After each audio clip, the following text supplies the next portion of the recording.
ஜனநாயகன் திரைப்படம் ஒன்று விஜய்ட்டு இருக்கு, இரண்டாவது மத்திய தணிக்கை துறையில் இருக்கு. இந்த படத்தை விஜய் தான் சமூக வலைதளங்களுக்கு அனுப்பி இருக்க வேண்டும்.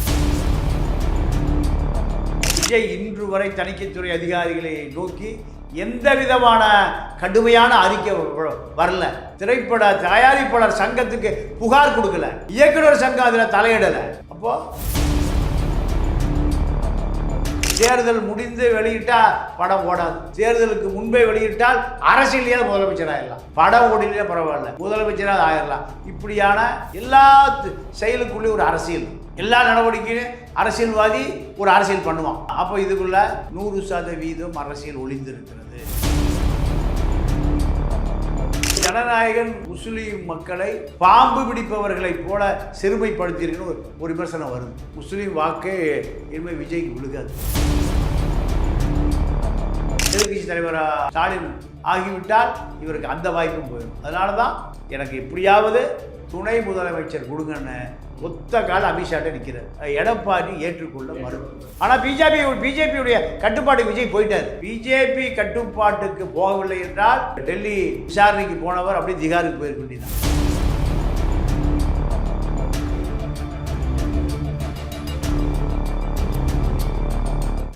வணக்கம். இன்னைக்கு நம்ம கூட பார்த்தோம்னா தமிழக பாண்டியன் சார் நம்ம கூட இருக்காரு. தமிழக அரசியல் பற்றி பல்வேறு விஷயங்களை கேட்க போகிறோம், வாங்க கேட்டு தெரிஞ்சுக்கணும். வணக்கம் சார். வணக்கம். எப்படி இருக்கீங்க சார்? நல்லா இருக்கேன். கண்டிப்பாக சார். தமிழக அரசியல் சார், சட்டமன்ற எலெக்ஷன் வந்துருச்சு. ஆல்மோஸ்ட் இன்னும் 13 நாட்கள் தான் இருக்குது தேர்தலுக்கு. ஸோ இந்த வகையில் பார்த்தோம்னா எல்லா கட்சிகளுமே மக்களை பார்த்து தேர்தல் பிரச்சாரம் பண்ணிகிட்டு இருக்காங்க. நேற்று இரவு பார்த்தோம்னா விஜய் அவர்கள் நடித்த ஜனநாயகன் படம் வந்து சில காட்சிகள் அவுட் ஆயிடுச்சு. இன்னும் கொஞ்ச நேரம் கழிச்சு பார்த்தோம்னா மொத்த படமே அவுட் ஆயிடுச்சு. இதற்கு பின்னாடி இருக்கக்கூடிய காரணம் என்னவா இருக்கும் சார்? ஆதவர்ஜனா சொல்றாரு திமுக பாஜக கூட்டு சதிங்க. இன்னும் சில பேர் சொல்றாங்க விஜய் தான் காரணம். உங்களுக்கு என்ன காரணம் இருக்குன்னு தோணுது? இல்லை, இந்த படம் பல ஆடியோ வீடியோ சிடிக்களை கேசட்களை பார்த்துருக்கோம். ஆனால் ஜனநாயகன் படம் சமூக வலைதளத்தில் வந்த பிறகு இந்த காப்பி, அதாவது எந்த விதமான திருட்டு விசிடி ஆடியோ வீடியோ எடுக்கப்பட்டதாக தெரியவில்லை.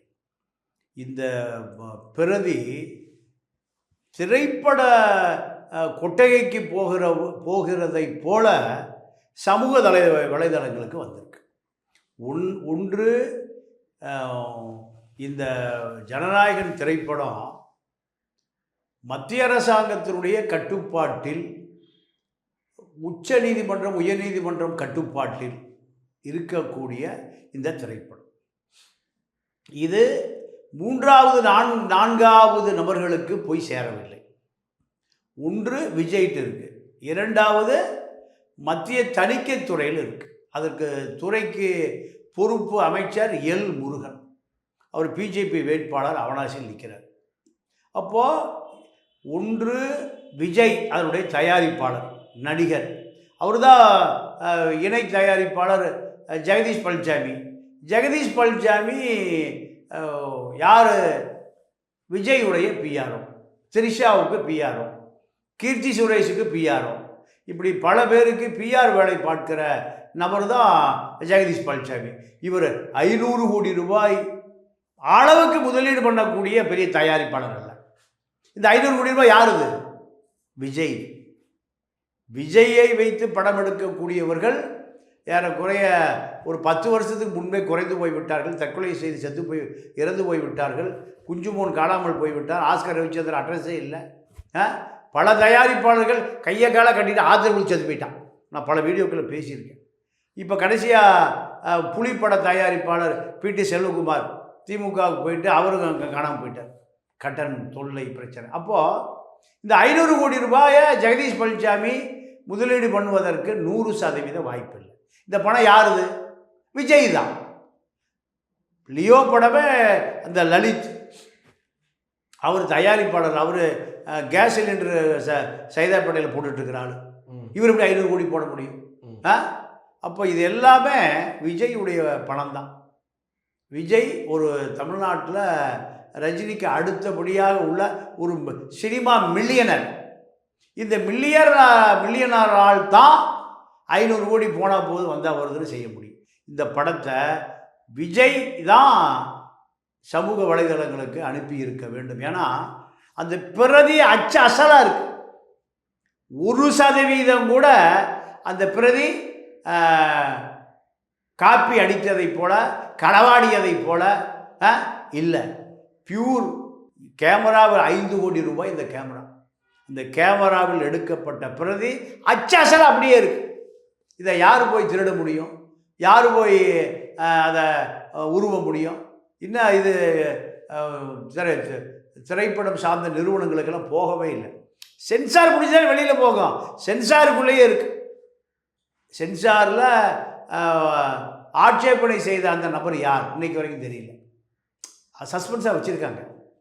யார் அந்த சாரை போல, யார் அந்த நபர், அவாளா இவாளா யார், இப்படி பல ரகசியங்களை அடக்கிய படம் தான் ஜனநாயகன்.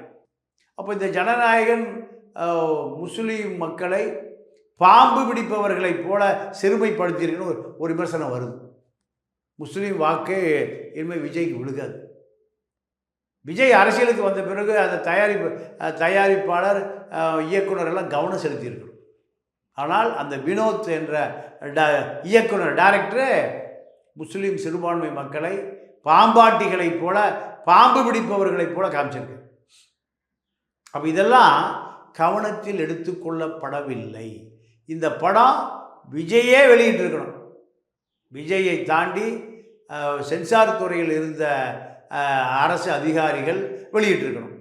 2 பேரை தாண்டி இந்த படம் வெளியாவதற்கு வேறு வாய்ப்பே இல்லை.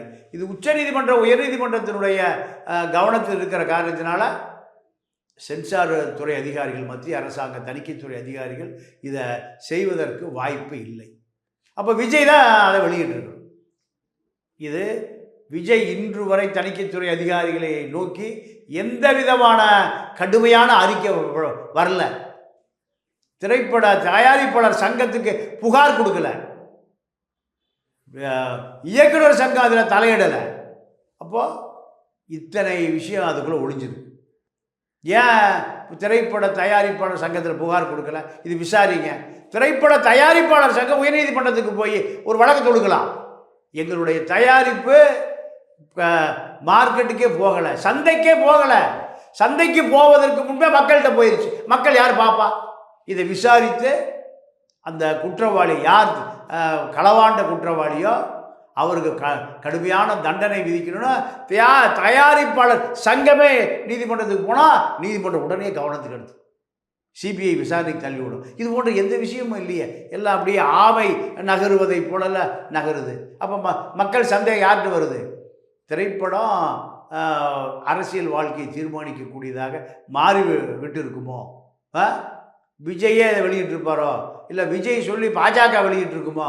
பாஜக தான் அமலாக்கத்துறை கட்டுப்பாடில், இப்போ எல் முருகன் கட்டுப்பாடில் இருக்கு. அவர் தான் அமைச்சர்.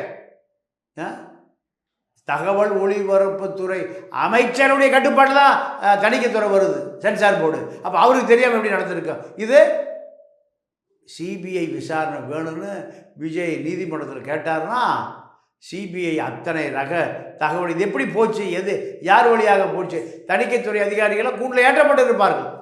இதெல்லாம் செய்யலையே. அப்போது ஒருவேளை விஜயே வெளியிட்டாரா?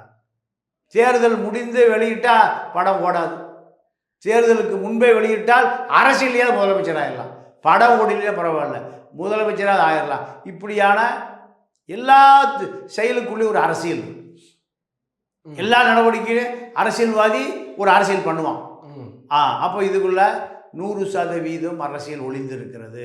விஜய் தேர்தல் முடிந்த பிறகு வெளியிடுவதை விட தேர்தலுக்கு முன்பே சமூக வலைதளங்களில் விஜயை வெளியிட்டு விட்டார். அந்த சுத்தமான காப்பியை பார்க்கிற பொழுது திருட்டு விசிடியோ திருட்டு சிடியோ அல்ல, ஒரிஜினல் காப்பி அப்படியே திருட்டுத்தனமாக வந்திருக்குன்னா யார் குற்றவாளி என்பது நீதிமன்றம் தான் முடிவு செய்யும்.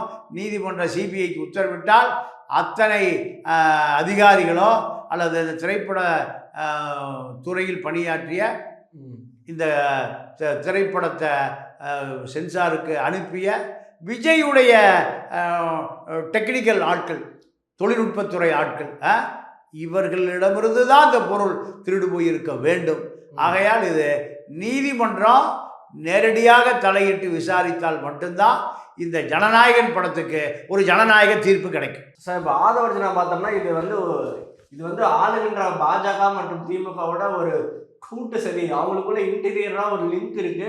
அந்த லிங்க்னால விஜய் அவர்களை எப்படியாவது ஒரு அசிங்கப்படுத்தணும், அவரை ஒரு உள்ளம் ரீதியா ஏதாவது டார்ச்சர் பண்ணணும், ஒரு மென்டல் டார்ச்சர் பண்ணணும் தான் இந்த படத்தை ரிலீஸ் பண்ணிட்டாங்க இது அப்படின்னு சொல்றாங்க. எப்படி பாக்குறீங்க ஆதவர்ஜனா குற்றச்சாட்டு? இல்லை, ஆதவர்ஜனா குற்றச்சாட்டு ஆதவர்ஜனா குற்றச்சாட்டுக்கு முன்பு பாஜகவோடு விஜய் பேசி கொண்டிருந்தார். உடன்பாடு எட்டப்பட்டு துணை முதலமைச்சர் கோரிக்கை ஏற்கப்படாமல் விஜய்க்கு மத்திய அமைச்சர் பதவி தருவதற்கு கூட பாஜக தயார்.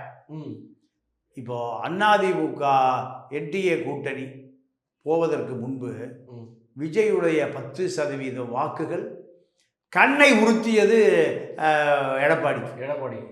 எடப்பாடி பாஜக கூட்டு சேர்வதற்கு முன்பே காலதாமதம் செய்வதை விஜயை சேர்த்து கொள்வது தான். பாஜக 5% தான் இருக்கு, விஜய்கிட்ட 10% இருக்கு. எது தேவை? எடப்பாடி முதலமைச்சர் நாற்காலிக்கு எது தேவை? விஜய் தான் 10% தேவை. அப்போ அதற்காக பல முறை தூதனுப்பினார். விஜயோ எடப்பாடி மகன் மிதுன் 2 பேருமே பேசினார்கள். யாரையும்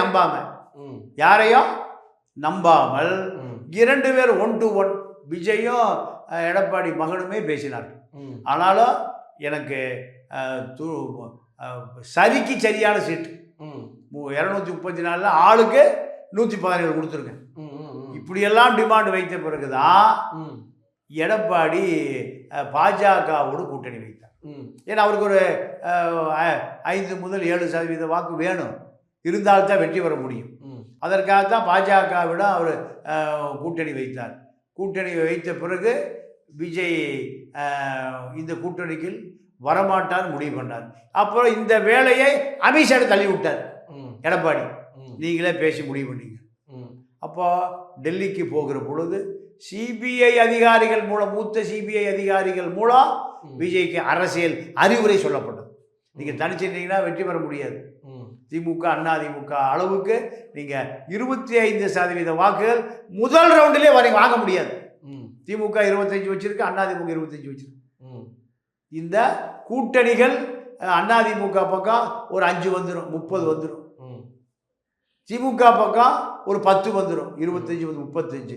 இந்த வெற்றி தோல்வி இதில் விஜயுடைய வாக்கு சதவீதம் என்ன?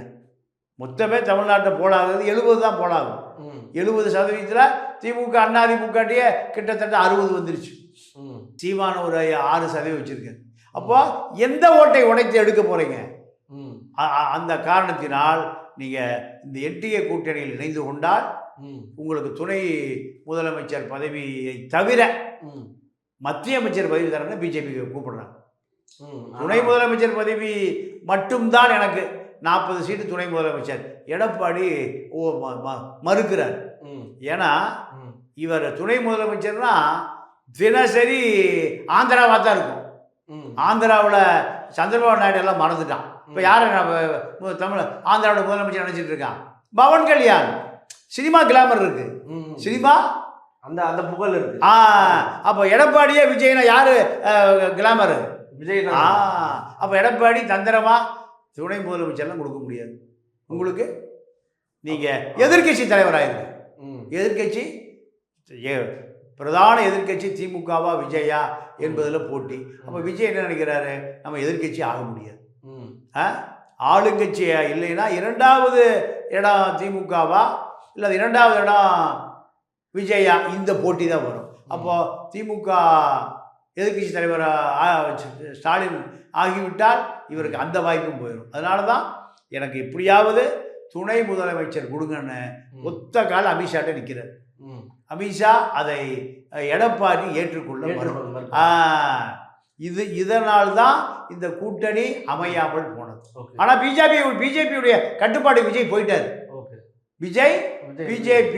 பிஜேபி கட்டுப்பாட்டுக்கு போகவில்லை என்றால் நீங்கள் டெல்லி விசாரணைக்கு போனவர் அப்படியே திகாருக்கு போயிருக்க வேண்டியதான். சென்னைக்கு வர முடியாது. ஓகே சார், ஏன்னா இந்த விவகாரம் சம்பந்தமாக விஜய் அவர்கள் ஒன்றும் வாய் திறந்து எதுவுமே பேசல. ஆல்மோஸ்ட் பார்த்தீங்கன்னா மக்கள் எல்லாரும் பேசுறாங்க, சினிமாவில் இருக்கிற மற்ற ஆக்டர்ஸ் பேசுறாங்க. ஆனால் விஜய் அவர்கள் வாயை திறந்து பேசவே இல்லை. இது வந்து திமுக சதி, அந்த மாதிரி எதுவுமே சொல்லவே இல்லை. இந்த இந்த அவரோட திரைப்படம் தொடர்பாக எதுவுமே பேசலை. என்ன காரணமா இருக்கும்? விஜயே சதிதான். விஜய இந்த திரைப்பட சமூக வலைதளத்துக்கு வந்ததுக்கு விஜய்க்கு தெரியாமல் வந்திருக்க வாய்ப்பில்லை. இல்லைன்னா குற்றவாளி யாரு விஜய்க்கு தெரிஞ்சிருக்கும். ஒன்று இவர் சார்ந்த ஆட்கள், இல்லை என்றால் யார் குற்றவாளி என்று இவருக்கு குற்றவாளியையும் தெரியவருக்கு. அப்போ இரண்டையும் தெரிந்து கொண்ட விஜய் ஏன் வாய் திறக்கல? அதான் ஏன். அப்போ குற்றவாளி தான், குற்றம் செய்த மனசு தான் குரு அதான் அமைதியா இருக்கு. நீங்க கோவலைன்னு என்ன அர்த்தம்? உங்க சட்டை பாக்கெட்ல இருந்து உங்க பர்ஸ் காணாம போச்சு, உங்க பர்ஸ் பிட் பாக்கெட் அடிக்கப்பட்டது, நீ கோவம் வந்துருக்குமா இல்லையா? எப்படா எவனே என் பர்ஸ் அடிச்சது? ஆனால் அப்போ பர்ஸை நீங்களே கீழே போட்டு வந்து எடுத்துக்க சொன்னா உங்களுக்கு கோவம் வருமா? வராது. இதுதான். அப்போ விஜயுடைய 500 கோடி ரூபாய் இந்த ஜனநாயகன் திரைப்படம் ஒன்று விஜயால் இது செய்யப்பட்டிருக்கணும், இல்லை செய்யப்பட்டவர்கள் விஜய்க்கு தெரிஞ்சிருக்கணும். இரண்டும் விஜயுடைய கவனத்திற்கு வராமல் போகவில்லை. ஆகையால் தான் மௌனம் சம்மதம். அந்த மாதிரி சார். இப்போ அடுத்த கட்டமாக பார்த்தோம்னா விஜய் அவர்கள் அடுத்தடுத்து பண்ணக்கூடிய பிரச்சாரங்கள் எல்லாமே கேன்சல் ஆகிட்டு இருக்கு. ஒவ்வொன்றும் அவரே வேண்டாம்னு சொல்லிடுறாரு, ரத்து பண்ணுறாங்க. என்ன காரணமாக இருக்க முடியும்? அது பல்வேறு காரணங்கள் சொல்லப்படுது. இப்போ இன்னைக்கு நடக்க வேண்டியது கேன்சல், நாளைக்கு 4 13, அப்புறம் இந்த மாதிரி அடுத்தடுத்த ஒரு 4 பிரச்சாரங்கள் வரிசை கேன்சல் ஆயிருக்கு. என்ன காரணமாக இருக்கும்? இல்லை, அவரை பொறுத்த வரைக்கும் கடுமையான மன உளைச்சல் இருக்கார். என்ன மன உளைச்சல்னா, திமுகவுக்கும் அவருக்கும் தான் போட்டி. இந்த கலப்பு மாறி போச்சு. இப்போ அதிமுக அப்போ இப்போ அவருக்கு என்ன கவலைனா, 2வது இடம் திமுகவா தாவேக்காவா? இதுதான் இப்போ அவருக்கு கவலை. கண்டிப்பாக ஆதவ அர்ஜுனா ஜெயிக்க முடியாது. அவர் தொகுதி வாய்ப்பே இல்லை. அவர் ஸ்ட்ராங்கான கேண்டிடேட். வில்லிவாக்கம்ல ஏன் ஜெயிக்க முடியாது? அவர் வில்லிவாக்கம் தொகுதியில் நிற்கிறாரு, ஸ்ட்ராங்கான கேண்டிடேட், ரொம்ப பாப்புலரான ஃபிகர். அவரே ஜெயிக்க முடியாது. அந்த தொகுதியில் நிற்கிற நபர் இவரை விட பல மடங்கு பலமான நபர்களுடைய பலமான நபர். நீங்கள் இப்போ சபரீசனை அந்த தொகுதியில் தேர்தல் வேலை செய்கிறார், வில்லிவாக்கம் தொகுதியில். 2வது வீடு பூரா வாக்கு பூரா பணம் மழையா பொழியுது. 2வது அங்கே நிற்கிற கார்த்தி மணப்பாக்கத்தில் 40,000 கோடி ரூபாய்க்கு ஒரு வில்லா ப்ராஜெக்ட் கையில் வச்சுருக்கார். Red bricks villa. விமான நிலையத்தையே தூக்கி பாரனூரில் தள்ளி விட்டுட்டு ஒரு 200 ஏக்கர் நிலத்தை வச்சுருக்கார். இவரை மீறி யாரும் நிலம் வாங்கக்கூடாது, விற்கக்கூடாது, ரிஜிஸ்ட்ரேஷன் போகக்கூடாது. இப்படி 200 ஏக்கர், 40,000 கோடி ரூபா பட்ஜெட். இது சபரீசனுடைய குடும்ப நண்பர். ஆதவர்ஜனாவுக்கு நண்பர் தான் அவர், பழைய நண்பர்கள் தான். யாரு? அண்ணா நகர் கார்த்தி, சபரீச, ஆதவ் 3 பேருமே நண்பர்கள் தான். இந்த நண்பர்கள் இப்போ ஆதவ அர்ஜுனா நிற்கக்கூடிய இடத்துல தான் சபரீசன் கார்த்தி நிறுத்தியிருக்கார். கார்த்தி வீட்டுக்கு வீடு, பரிசு பொருள், பணமெல்லாம் குவிக்கிறார். ஆனால் விஜய் என்ன சொல்லிட்டாரு? பணம் கொடுத்து கொடுக்கக்கூடாது. அப்போ மக்கள் பணம் கொடுத்தவனுக்கு ஓட்டு போடுவானா, பணம் கொடுக்காதாலும் ஓட்டு போடுவானா? இங்கே அந்த மாவட்ட செயலாளர் போகிறார், விஜய் கட்சி மாவட்ட செயலாளர் பூக்கடை விஜய், சாரி குமாரா விஜயா, குமார் போட்டா எவ்வளோயா கொண்டு வந்தீங்க ஓட்டு கேட்குறக்கு? யார் கேட்குறா? மக்கள் கேட்குறான். திமுக கொடுக்குறாங்க. நீங்கள் எவ்வளோ பணம் கொண்டு வந்தீங்க?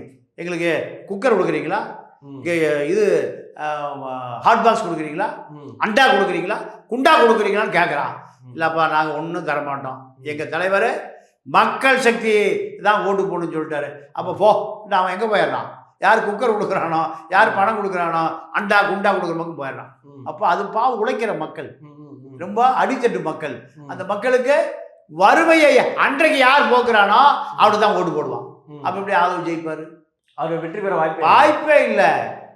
அப்போ இந்த புகார்கள் திருச்சி கிழக்கு பெரம்பூர் புகார்கள் தான் விஜய்க்கு தவறான ஆலோசனையை சொல்லி இப்போ 2வது இடம் திமுகவா விஜயா?